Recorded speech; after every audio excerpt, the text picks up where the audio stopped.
আসসালামু আলাইকুম এভরিওয়ান। আজকে আমরা তৈরি করছি কচুর ভাজি। প্রথমে আমরা নিয়ে নেব কচু এবং তার সাথে হলুদ, মরিচ, লবণ এবং সামান্য তেল দিয়ে মেখে 20 মিনিট রেস্টে রেখে দেব।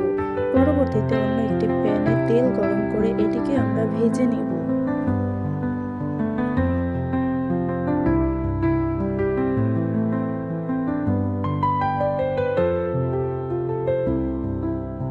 ব্রাউন কালার হয়ে গেলে এটিকে আমরা অন্য একটি পাত্রে উঠিয়ে রাখব।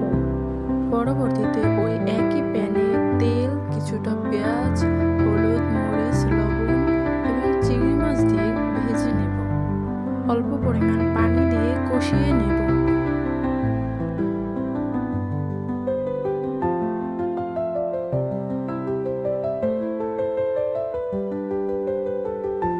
পানি টেনে আসলে ভেজে রাখা কচু দিয়ে দেব। দুটোকে একসাথে মিশিয়ে কিছুটা ভেজে নেব।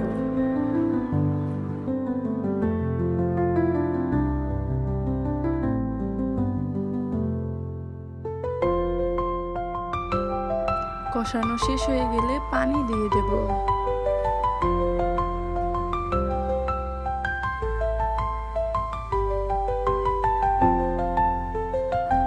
কচু সেদ্ধ হয়ে গেলে পানি টানিয়ে নেব। তৈরি হয়ে গেল কচুর ভাজি।